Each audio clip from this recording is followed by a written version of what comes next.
ce degré d'oralité, cette idée de degré d'oralité, elle est importante parce que la première question, c'est est-ce que vous voulez qu'on croie ou non à votre dialogue? Est-ce que vous voulez quelque chose de plus ou moins réaliste?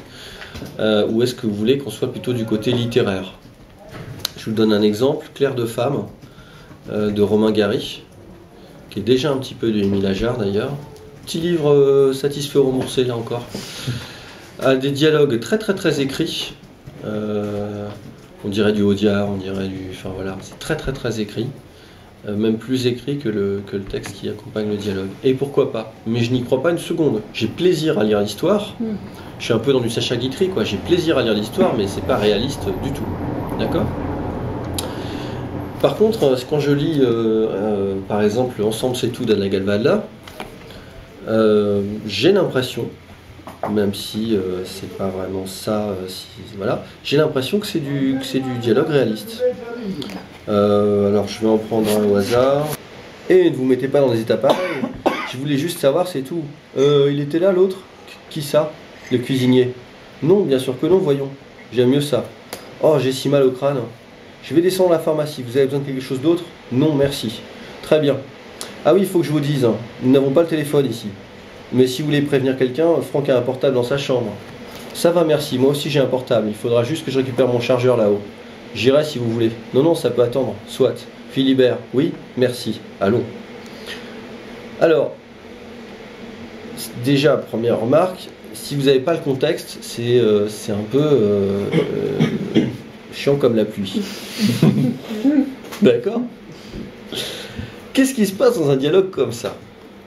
Déjà, c'est donné pour quelque chose de vrai. C'est-à-dire, faut que j'aille chercher mon chargeur de portable là-haut, j'irai si vous voulez. Non, non, ça peut attendre, soit Philibert. Donc c'est donné comme quelque chose de vrai, il n'y a pas plus réaliste qu'un dialogue. Pourquoi c'est réaliste? Parce que le texte qui est tapé, c'est le texte que j'entends directement. Mon cerveau, il n'est pas en train de construire des trucs. Et voilà. J'entends les personnages, c'est très vivant un dialogue.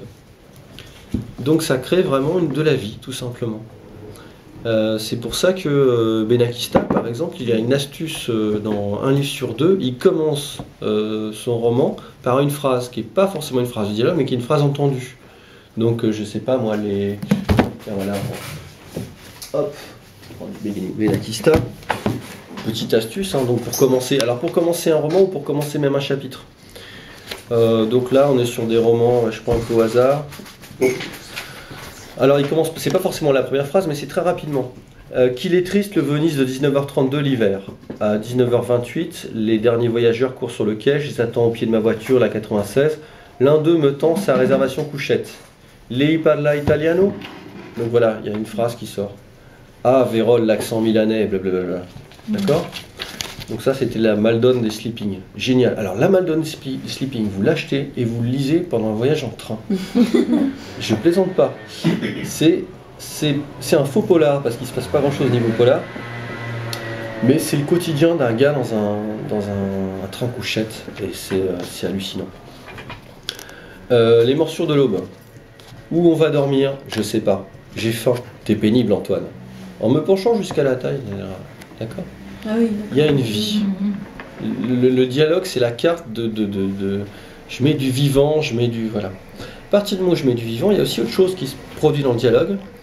C'est que pendant toutes les phrases prononcées par les personnages, le lecteur, il imagine les personnages qui parlent. Donc, si avant j'ai caractérisé les personnages, si avant je suis dans l'histoire, s'il y a un personnage qui me dit bah, j'ai besoin d'aller chercher mon chargeur de portable là-haut, bah, si tu veux j'y vais à ta place, mais il n'y a pas de problème, on se voit à samedi prochain, ok, salut, bisous.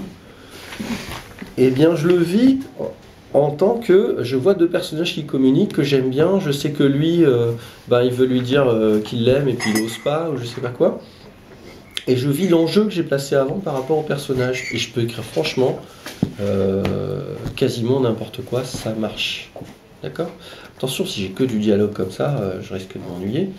Mais s'il y a toute une histoire derrière, si vous avez des bons personnages, il ne faut pas hésiter à faire du vide dans un dialogue. D'accord? Attention, c'est un type d'écriture particulier, on peut ou pas faire ce genre de choses. Une autre chose intéressante dans un dialogue, c'est on est en situation de ce qu'on appelle double énonciation. C'est-à-dire, vous avez ce qui se passe, 2 personnages ou 3 personnages qui communiquent. Donc je les vois communiquer, je les entends communiquer, avec la vie, avec... voilà. Il y a ce qui se passe quand ils communiquent, par exemple, ils sont dans un café, autour d'eux, il y a le serveur qui passe de table en table, voilà. Et puis, en même temps, j'imagine ce dont ils parlent.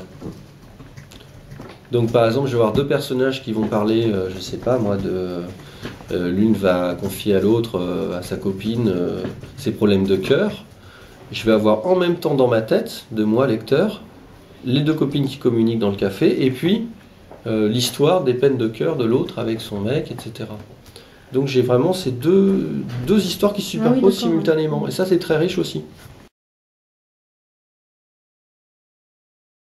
Le problème c'est que dans notre cerveau, quand on s'exprime au stylo et quand on s'exprime à l'oral, c'est pas du tout les mêmes réseaux qui fonctionnent. Ce qui vous explique qu'il y a des gens qui sont très très doués pour écrire une lettre et qui vont complètement perdre les pédales pour passer un coup de téléphone, et inversement, pour dire les mêmes choses. Or, quand j'écris un dialogue, je fais appel à ma zone de l'oralité. Je me mets en situation de l'acteur qui improvise, qui fait une improvisation, qui improvise un dialogue. Or, j'écris en même temps.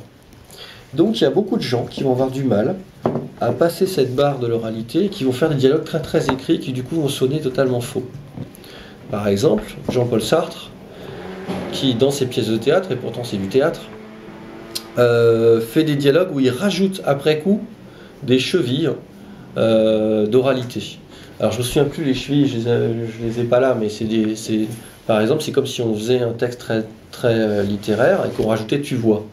Hein, et donc nous allons passer dans le petit salon prendre le thé, tu vois. Donc il y a quelque chose qui ne passe pas. Chemin. D'accord. Est-ce que j'ai pas tout compris. Alors, je donne un exemple. C'est ce qu'on dit là. Voilà. Alors, donc on fait un dialogue. Qu'est-ce que tu appelles de l'oralité, virgule là, point. C'est ce qu'on dit, point d'interrogation. Ça c'est de l'oralité. D'accord. Okay. Par contre, si tu me dis, peux-tu me spécifier ce que tu appelles de l'oralité, s'il te plaît, parce que là, je n'ai pas tout à fait compris. Voilà, tu vois. Là, c'est du littéraire. Le problème, c'est quand tu écris un dialogue, comme tu es dans ta phase j'écris, tu risques d'être dans le littéraire et essayer de truquer ce littéraire pour y faire croire, en fait. L'idée principale, c'est donc je vais vous donner des photos tirées de films, mais c'est des films exprès que j'ai pris qui ne sont pas très très connus. Pardon ? Je crois que c'était vrai. C'est le film belge de... Je ne sais pas. C'est belge en effet. Mais bon. C'est les frères. Donc il y a différentes. Vous allez chacun choisir une. Vous allez écrire le dialogue. Le principe, c'est que vous entendiez mentalement les personnages parler. Donc c'est un moteur en 2 phases. 1, j'entends la phrase, ou bien je la prononce. Et 2, je l'écris telle quelle, sans gommer les marques d'oralité. Important. Après coup, je me soucierai de est-ce que ça passe ou pas écrit sur la feuille.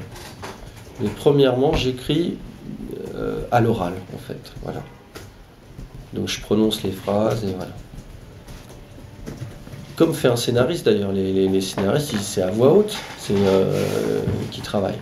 Une fois seulement vous avez fait ça, tout votre petit dialogue, vous retravaillez dessus, vous revenez dessus en disant maintenant, qu'est-ce que je supprime? Et là c'est au jugé, ça va dépendre des gens. Est-ce que je vais laisser le je sais pas par exemple, et je vais enlever le là, ou, voilà, ou rien, des fois c'est juste bon comme ça. Je vais juste vous rajouter une consigne supplémentaire. Ouais. On échange de feuilles. Merci. L'un des 2 personnages veut que le deuxième fasse quelque chose. D'accord. Évidemment, le deuxième, il n'est pas très chaud, il ne veut pas vraiment faire ça. Mais l'un des 2 personnages, il attend quelque chose du deuxième. D'accord ? Et ça commence comme ça. Juste dialogue, pas de dialogue. Ah oui, alors dialogue pur.